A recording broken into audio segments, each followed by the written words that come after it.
Our Health and Human Services Tactical Med, we call them TACMED, they're our doctors. Their team has treated almost 500 task force officers and related injuries during our operations. The fraud cell, the Memphis Safe Task Force fraud cell, has been a key contributor in targeting federal benefits fraud, organized crime, and other complex fraud matters. The fraud cell has more than 80 open investigations, 33 cases active with the United States Attorney's Office. Their recent efforts have resulted in 2 indictments of convicted sex offenders living in housing paid for by Housing and Urban Development, and 1 indictment for stealing benefits from a Social Security beneficiary. I would also like to recognize the work of Attorney General Bondi's incredible staff at the Western District of Tennessee. Their stats tell a remarkable story as well. They have increased the number of defendants charged by 221%, and the number of cases indicted by 204% when compared to the same operational period last year. I see you smiling, Mike. Congratulations. Without question,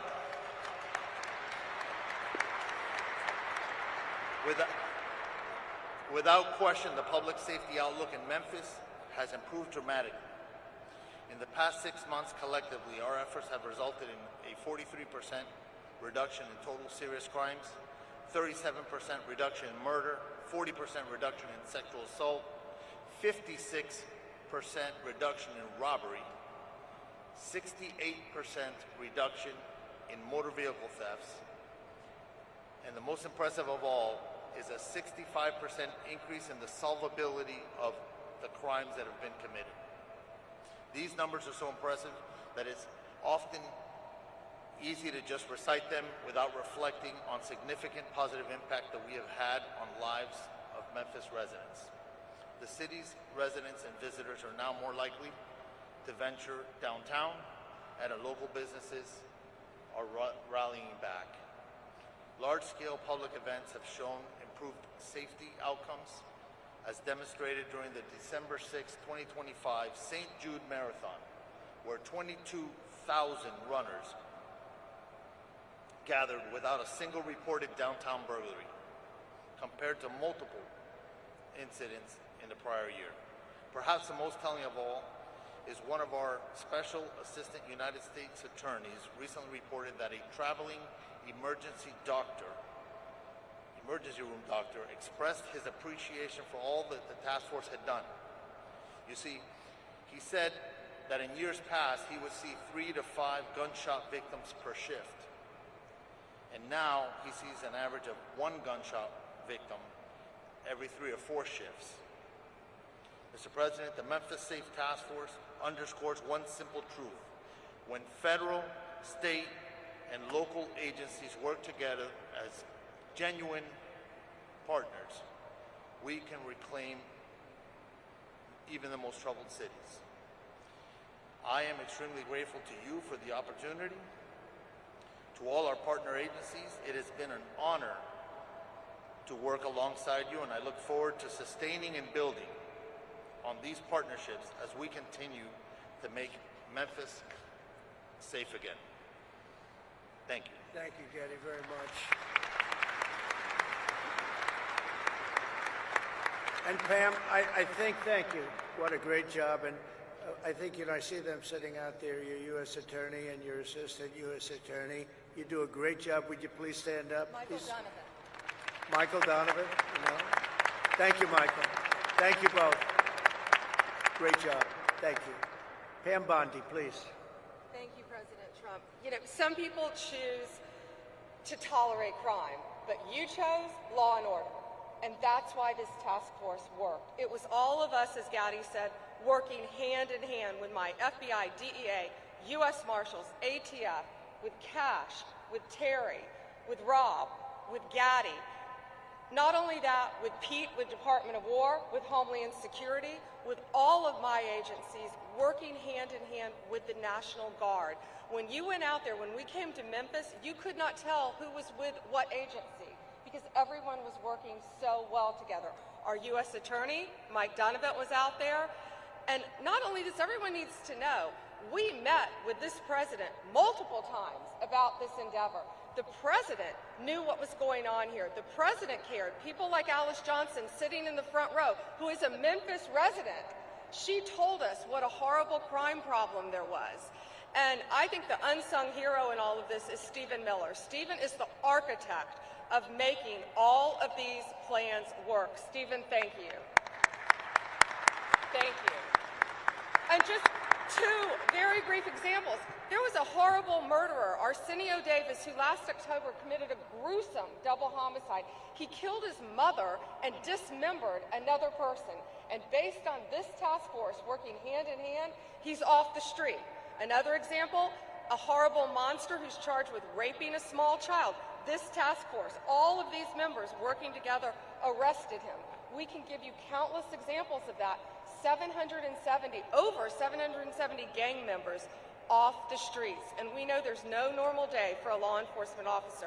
We know it's so dangerous what our law enforcement officers do. But know this, Donald Trump and this administration, we have your backs. Thank you all, and thank you, President Trump. Thank you. Thank you. Thank you, Paul.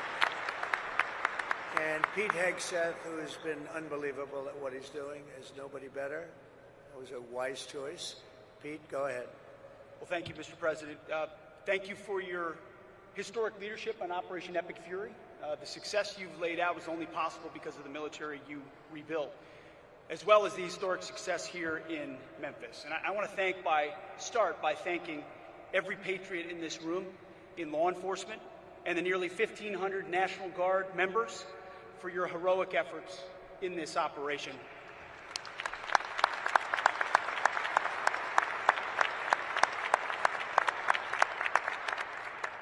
This is more than a task force. This is a statement not just in this city, but across the nation. When I look around this table, I'm looking at people that we work with every day: Governor, Cash, this team, the National Guard, Pam, Stephen, as was mentioned, Gaddy, the Speaker, at the federal level and the state level, working hand in glove. It doesn't happen any other way. You see, before President Trump, our nation was set on a perpetual course of decline. Our defense industrial base had been hollowed out. Our military had lowered its standard, prioritizing equity over merit and lethality. And right here in cities like Memphis, our people were focused on enduring just what seemed to be the status quo of rampant, vicious crime. Well, they let their cities burn to the ground, literally. In the name of hollow humanitarianism, weak leaders, and that's what it is, it's weak leaders, previously provided sanctuary for hordes of dangerous illegal aliens who preyed on our most vulnerable. Soft on crime, defund the police nonsense tied the hands of our brave law enforcement heroes while the bad guys ran wild. And the most basic tenets of public safety, the foundations of any civilized society, were labeled as too toxic to implement. Well, not under President Trump. Such engineered chaos, combined with a wide-open border — by the way, thank you for agreeing to sign that declaration for the Memphis troops, the D.C. troops, and the troops on our border. They'll now be paid and get benefits just like folks on active duty. Thank you for that, Mr. President. It's an important step of demonstrating how serious this mission is to the Department of War. It's common sense. And it was that same common sense that brought President Trump back to the White House. People were sick and tired of the never-ending crisis. And under President Trump, we will not allow depraved, suicidal ideologies to destroy our great cities. No longer will we sit idly by while illegal aliens and savage criminals rape, murder, and poison the good people of this country. Because every American, without exception, is entitled to safe, clean, and beautiful cities. Cities where you can walk in peace, cities where law enforcement can do their job. And to that end, the Department of War stands shoulder to shoulder with state and federal partners so that our streets can be defended once again. Kind of like the visual I'm looking at right here. I see a lot of civilian leaders and police, law enforcement leaders in the front. And who's behind you? Men and women in camouflage, having your back every single day like we do in this mission. So thank you for working tirelessly to protect this state and restore law and order. and the results, they speak for themselves. That your presence has led to a massive reduction in crime, a reduction the good citizens of Memphis deserve. So thank you, Mr. President, for your leadership in restoring street by street, neighborhood by neighborhood. You are saving Memphis, Tennessee, and the country, and we are grateful for it. Thank you, Mr. President. Thank you, Pete. Thank you. Mr. Governor, please. Yes, sir. Welcome back to Tennessee, Mr. President, especially to the iconic, great American city that is Memphis. We oftentimes say Nashville's the heart of Tennessee, but Memphis is the soul. And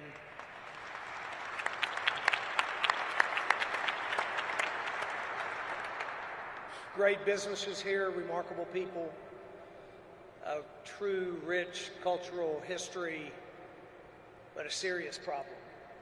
And I want to tell you, even for me, today's a very important day, even personally. I'm a man who has loved this city all of my life. My grandparents, my mom born and raised, my family here. As a young kid, spent time with my cousins roaming the community, the neighborhoods in this city. But sadly, for decades, that was not possible for children to do safely anymore. And to watch this great city be plagued by crime like it has for decades was a very tough thing for Tennesseans to do. But as was said earlier, what's happened the last 6 months has changed that story entirely. And because of your leadership, Mr. President, putting together the Memphis Safe Task Force, putting these people, this leadership team in place, funding and making possible resources that have never before been made available to a city like has been made for Memphis.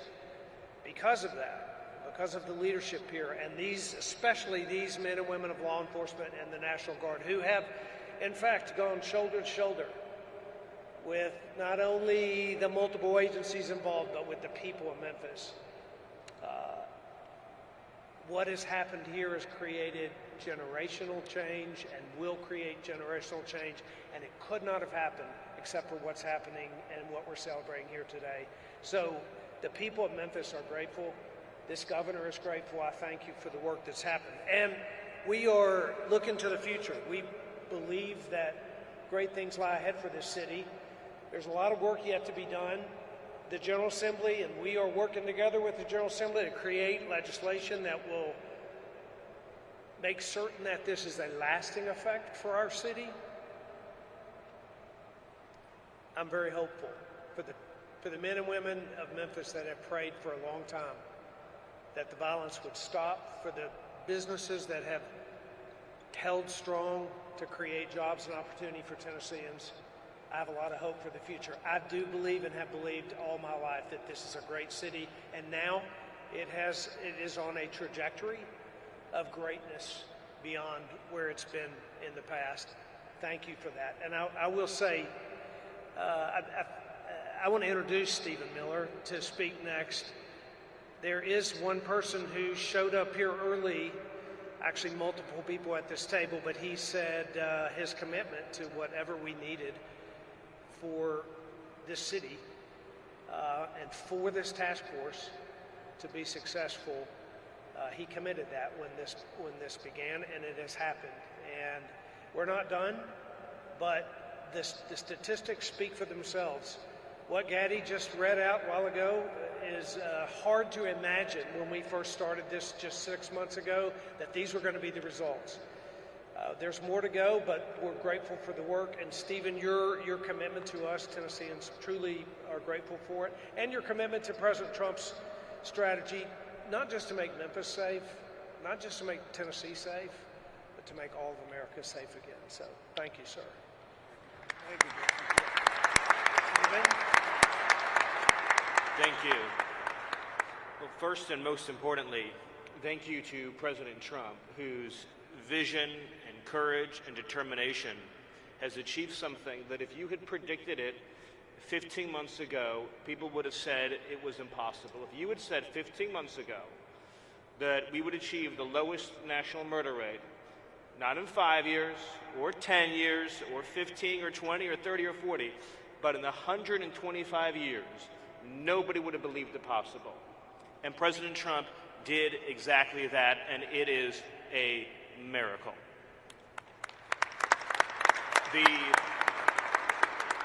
Just think about this for a second. Under President Trump's leadership, the largest reduction in murders in American history, the largest reduction in violent crime in American history, the largest reduction in drug overdose deaths in American history, the largest reduction in fentanyl in American history, the largest reduction in illegal immigration in American history, and the largest number of criminals arrested, removed, or deported in American history, all done in 1 year. If I would just say this, if we had an honest media in this country, the statistics I just gave you would be 24/7 on the news. Nobody could have ever predicted such an achievement would be possible. The second thing I want to thank President Trump for is assembling the greatest national security and public safety team in American history. Because President Trump believes in merit, in competence, in people who get things done. So you look around the table of who President Trump chose for these jobs. You start with Rob, or Gaddy, or Pam, or Pete, Cash, Todd, Terry, the whole entire team. What President Trump put together has never been rivaled in history. That's how you get things done. He chooses people based on their skill, their competence, their ability, their determination, their dedication, and their loyalty, and you're seeing the results. So I just want to again thank President Trump, and of course thank the governor as well, who picked up that phone, called President Trump, and said, I want you to help make Memphis safe, although I bet the governor would agree he could never have imagined this safe, this quickly, this many people behind bars. And let's just remember that because of the work that President Trump is doing, not only in Memphis, not only in Washington, D.C., but all over the country, ultimately, it will save and is saving tens of thousands of American lives. It is, I'll use that word again, what President Trump has done on border security and public safety is a national miracle that will be studied not only for generations, but for centuries to come. Thank you, President Trump. Thank you, Steve.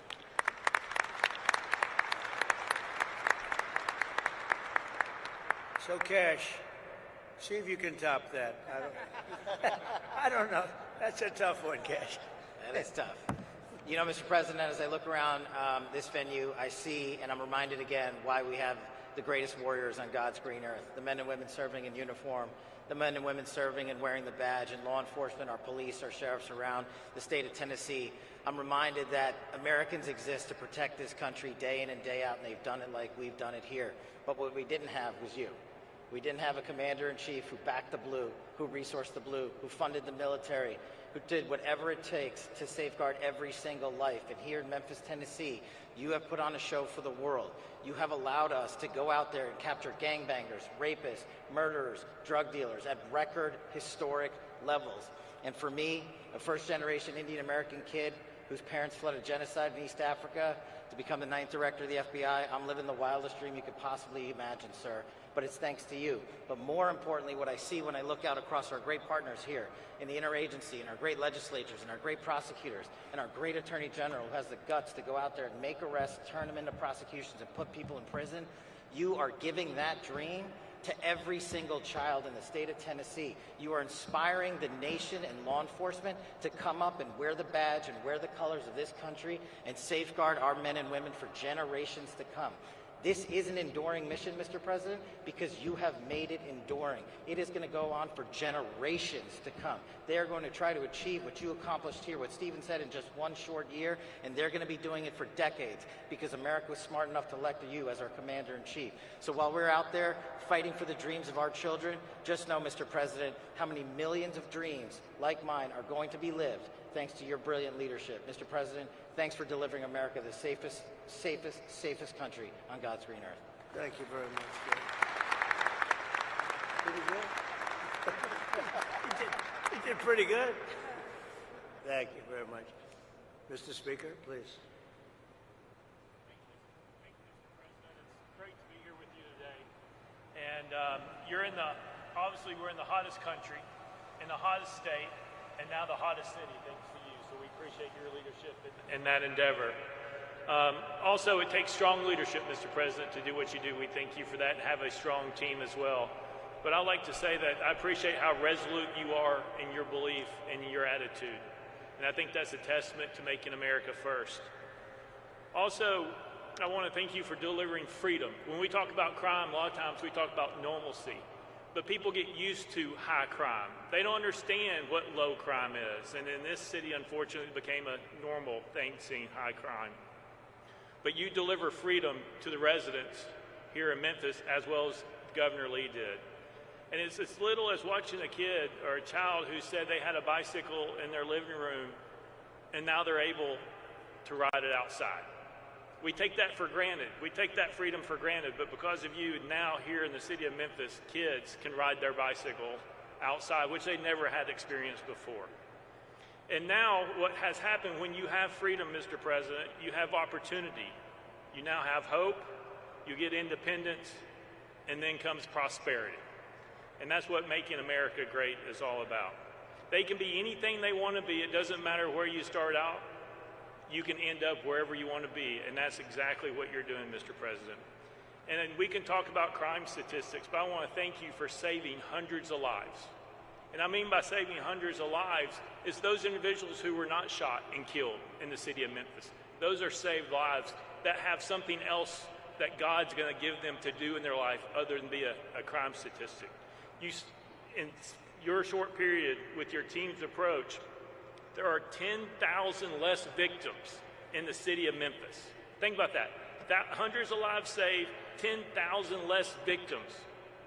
That is an accomplishment that you have never seen in this aspect.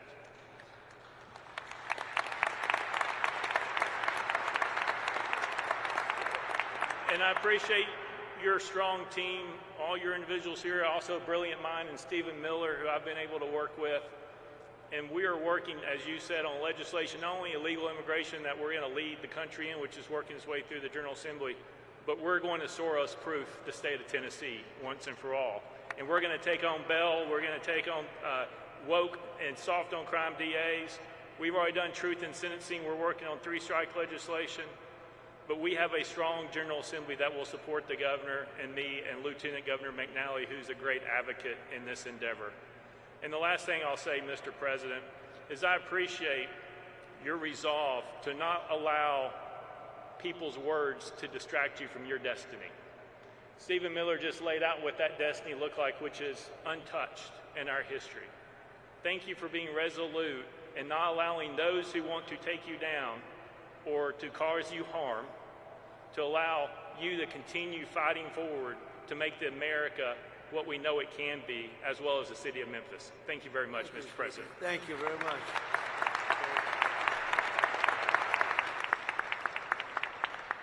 And now we have the ICE director, very important. He's done a fantastic job. Todd, please.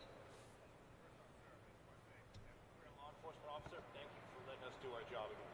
That's the key thing. The men and women in this room that wear the badge every day, we know that we have a president that has our back. So because of you, we can go out and we can make America safe again. But honestly, sir, if you just look at what we did, this is what happens when strategy actually meets execution. Your model is delivering real results, securing communities and making neighborhoods safe.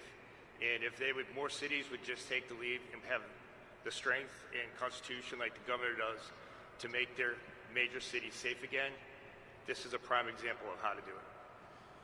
This is a direct reflection, sir, of the model that you put in place. This and the Homeland Security task forces that you put into action with your executive order are really what's going to make a difference to this country. One thing, and Gaddy brought it up, was the Memphis Interagency Fraud Cell. That's key to your promise to the American people that honest Americans that need that funding will get it. What we're doing is we're having a reduction in fraud when it comes to SNAP benefits, mail fraud, and Medicaid fraud. And that's key and important for true Americans that believed in you that you're going to make a difference to make this country great again. While this wasn't an immigration-led operation, sir, we did have 619 illegal aliens arrested, 7 of those which were Venezuelans that were paroled into this country or TDA gang members, 1 El Sal that raped a child, and another Honduras male that raped several children. Because of your leadership, we were able to get these violent criminals out of our neighborhoods and serve Memphis going forward is going to be the example, as Mr. Miller said, for decades to come. So on behalf of the men and women of ICE, the special agents of Homeland Security, we thank you for your leadership. Thank you very much, Chad. And just, if I might, so you're at the front of a storm. The Democrats have caused lots of problems at the airports and all other places too. We shouldn't be in this position, especially when we're in conflict elsewhere. But how are you doing, and how is ICE doing at the airports and helping out? Oh, you know, sir, to just have the opportunity to help our other fellow officers at Department of Homeland Security, we're doing great. We're going to make sure that your promise